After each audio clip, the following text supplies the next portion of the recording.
Nagpo-post ka araw-araw pero wala ka pa rin kita sa Facebook, baka hindi followers yung problema mo. Baka ginagawa mo yung 7 mistakes na ito.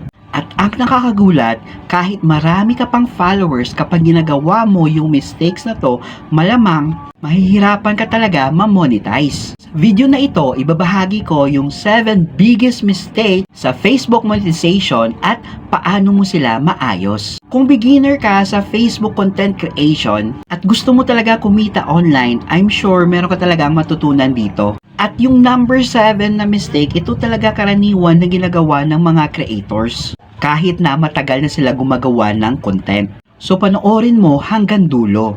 Mistake number 1, random content. Ngayon, motivational quote, bukas basketball naman, kinabukasan AI, pagkatapos nasa cooking naman. Ang problema dito, hindi talaga malinaw kung sino talaga yung target audience mo. Paano ito ma-fix? Pumili ka ng isang niche or topic. Halimbawa, Facebook monetization, fitness, AI tools, affiliate marketing, or personal finance. Hindi ibig sabihin na bawal ka mag-experiment, pero dapat merong main topic na makakilala sa iyo. Mistake number 2, followers lang yung focus. Obsessed ka talaga sa followers at iniisip mo na kapag meron ka ng 10,000 followers is pwede ka lang ma-monetize. Na-monetize ko yung Facebook page na to kahit na meron lang akong 300 plus followers, na meron ng 700 plus followers ngayon, at meron akong profile na kung saan meron lang akong 2,000 followers pero na-monetize na. Mas importante pa rin yung engagement,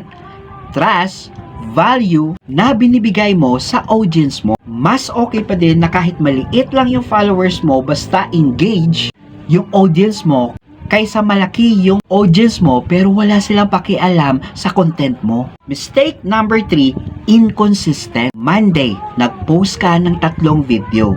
Tuesday, motivated ka. Pero pagkatapos nun, 1 week ka na walang post. Then, babalik ka ulit. Kung gusto mo mag-grow sa Facebook, dapat talaga meron kang realistic schedule. Kahit na isang quality reel per day, pero dapat kaya mo itong panindigan. Tandaan mo na consistency beats random bursts of motivation. Mistake number 4, walang strong hook. Hina yung first 3 seconds ng video mo. Kapag nagsisimula ka sa, "Hi guys, welcome back to my channel," baka nagsuscroll na yung mga viewers mo bago pa makarating sa point. Instead, magsimula ka sa curiosity. Halimbawa, 300 plus followers lang ako pero na-monetize ako sa Facebook. O kaya ito yung 3 simple mistakes na ginagawa mo bakit hindi ka kumikita sa Facebook. Bigyan mo sila ng reason para manood. Mistake number 5, quitting too early. Masyado kang mabilis sumuko. Nag-post ka ng 5 videos, mababa yung views nito, tapos sasabihin mo na hindi gumagana ang Facebook? Teka, ang 5 videos is not enough for the data. Instead, gumawa ka ng 30-day experiment. Test different hooks, test different topics, test different formats. Then, tignan mo kung ano yung gumagana. Mistake number 6, walang monetization. Naghihintay ka na dumami pa yung followers mo bago mo isipin yung income. Habang nag-grow ka, dapat alam mo kung paano ka kumita. Ito yung possible na mga option para kumita ka sa Facebook kahit wala ka pang masyadong followers. First is affiliate marketing. Second, digital products.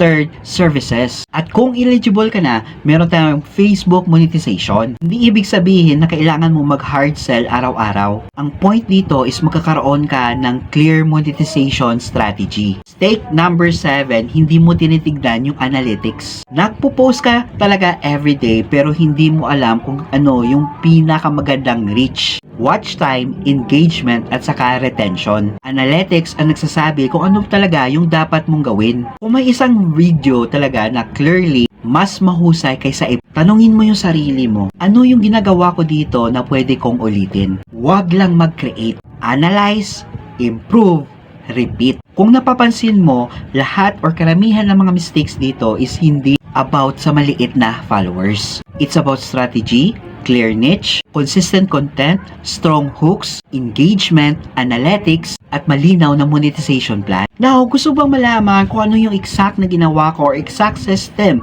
na ginawa ko kung paano ako na-monetize kahit meron lang akong 300 plus followers o kaya 2,000 followers? Just comment below monetize para mabibigay ko sa iyo yung full details or yung video tutorial.